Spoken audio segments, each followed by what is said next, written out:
ಸುದ್ದಿಸಾಕ್ಷಿ news ಚಾನಲ್ಗೆ ಸ್ವಾಗತ. ಚಿಕ್ಕಬಳ್ಳಾಪುರ ನಗರದ ಸುಬ್ಬರಾಯನಪೇಟೆಯಲ್ಲಿರುವ ಮುಜರಾಯಿ ಇಲಾಖೆಗೆ ಒಳಪಟ್ಟಿರುವ ಅತ್ಯಂತ ಪುರಾತನ ದೇವಸ್ಥಾನಗಳಲ್ಲಿ ಒಂದಾದ ಶ್ರೀ ಸುಬ್ರಹ್ಮಣ್ಯೇಶ್ವರ ದೇವಸ್ಥಾನದಲ್ಲಿ ಇಂದು ನಾಗರ ಪಂಚಮಿ ಪ್ರಯುಕ್ತ ಸುಬ್ರಹ್ಮಣ್ಯೇಶ್ವರ ಸ್ವಾಮಿಗೆ ವಿಶೇಷ ಪೂಜೆ ಪುನಸ್ಕಾರಗಳನ್ನು ಭಕ್ತಾದಿಗಳಿಂದ ನೆರವೇರಿಸಲಾಯಿತು. ಮುಂಜಾನೆಯಿಂದಲೇ ಭಕ್ತರು ದೇವಸ್ಥಾನಕ್ಕೆ ಆಗಮಿಸಿ ನಾಗರ ಕಲ್ಲುಗಳನ್ನು ಶುಭ್ರಗೊಳಿಸಿ ಅರಿಶಿಣ ಕುಂಕುಮಗಳೊಂದಿಗೆ ನಾಗರ ಕಲ್ಲುಗಳಿಗೆ ಹಾಲನ್ನು ಸಮರ್ಪಿಸಿ ಪೂಜೆ ಸಲ್ಲಿಸಿದರು. ದೇವಸ್ಥಾನದ ಪೂಜೆ ಪುನಸ್ಕಾರಗಳನ್ನು ದೇವಸ್ಥಾನದ ಅರ್ಚಕರಾದ ಪ್ರಸಾದ್ ಅವರ ನೇತೃತ್ವದಲ್ಲಿ ನೆರವೇರಿತು.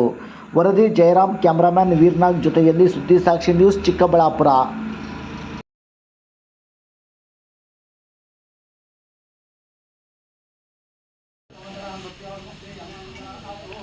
ನಾಗರ ಪಂಚಮಿ ಅತ್ಯಂತ ವಿಶೇಷವಾಗಿರುವಂಥ ಹಬ್ಬ. ಮೊದಲನೇದಾಗಿ ಅಂತಂದರೆ ಇದು ಅಣ್ಣ ತಂಗಿಯರ ಒಂದು ಬಾಂಧವ್ಯದ ಕುರಿತು ಆ ಬಾಂಧವ್ಯದ ಕುರಿತು ಮಾಡುವಂಥ ಒಂದು ಹಬ್ಬ. ಈಗ ಅದನ್ನು ರಾಖಿ ಹಬ್ಬ ಅಂತಲೂ ಕೆಲವರು ಮಾಡ್ತಾರೆ, ಉಪಕರಣದ ದಿವಸ ಮಾಡ್ಕೊತಾರೆ.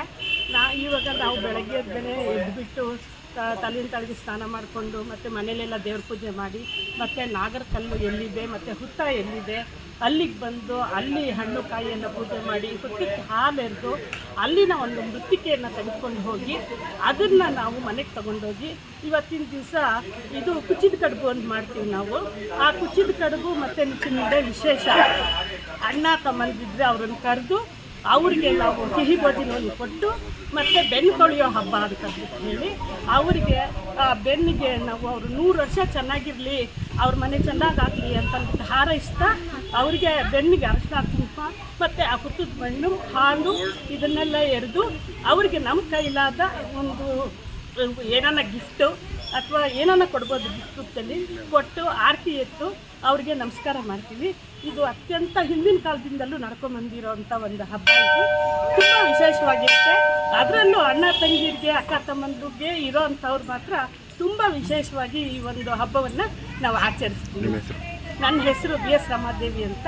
ನಾನು ಇಲ್ಲೇ 19ನೇ ವಾರ್ಡಲ್ಲಿ ಇದ್ದೀನಿ. ನಾನು ಶಿಕ್ಷಕಿಯಾಗಿ ನಿವೃತ್ತಿಯಾಗಿದ್ದೀನಿ. ನಾಗರ ಪಂಚಮಿ ಅಂತಂದರೆ ನಮ್ಮ ಅನಾದಿ ಕಾಲದಿಂದ ಬಂದಿರೋ ಹಬ್ಬ. ಗರುಡ ಪಂಚಮಿ ಅಂತಲೂ ಅಂತಾರೆ, ಗರುಡ ಪಂಚಮಿನೂ ಅಂತಾರೆ ನಾಗರ ಪಂಚಮಿನ. ಇದು ಅಣ್ಣ ತಮ್ಮಂದಿರಿಗೆ ಒಳ್ಳೇದಾಗಲಿ ಅಂತ ಅಂದ್ಬಿಟ್ಟು ಬೇಡ್ಕೊಂಡು ಹೇಳೋ ಹಬ್ಬ. ಯಾಕೆ ಯಾವ ಹಬ್ಬಗಳಲ್ಲೂ ಈ ಥರ ಹಬ್ಬ ಇಲ್ಲ. ಎಲ್ಲರೂ ನಾವು ಅರಿಶಿನ ಕುಂಕುಮ ಕೇಳಬೇಕು, ಸೌಭಾಗ್ಯವತಿ ಕೊಡಬೇಕು ಅಂತ ಕೇಳ್ತೀವಿ. ಆದರೆ ಈ ಹಬ್ಬನ ಅಣ್ಣ ತಮ್ಮ ಚೆನ್ನಾಗಿರಲಿ ಅಂತ ಅಂದ್ಬಿಟ್ಟು ಕೇಳ್ಕೊಳೋ ಹಬ್ಬ ಇದು. ಏನಂದರೆ ಒಕ್ಕ ಇರ್ತಾರೆ, ಅವರು ಅಣ್ಣ ತಮ್ಮಂದಿರಿಗೆ ಒಳ್ಳೇದಾಗಲಿ ಅಂತ ಅಂದ್ಬಿಟ್ಟು ಪೂಜೆ ಮಾಡಿಬಿಟ್ಟು ಅವ್ರಿಗೆ ಪ್ರಸಾದ ಮಾಡಿಬಿಟ್ಟು ಪೂಜೆ ಮಾಡ್ಕೊಂಡು ಬಂದಿರೋದು ಅಂತ ಅಂದ್ಬಿಟ್ಟು ಇದು ಹೇಳಿರೋದು ಹಬ್ಬ. ಆದ್ದರಿಂದ ನಾವು ಅನಾದಿ ಕಾಲದಿಂದ ಆಚರಿಸ್ತಾ ಇರೋದಕ್ಕೆ ಎಲ್ಲ ಒಳ್ಳೇದಾಗಲಿ ಅಂತ ಕೇಳ್ಕೊತೀವಿ. ಹೆಸರು ರಾಣಿ ಪ್ರಭಾಕರ್ ಅಂತ ನಾನು.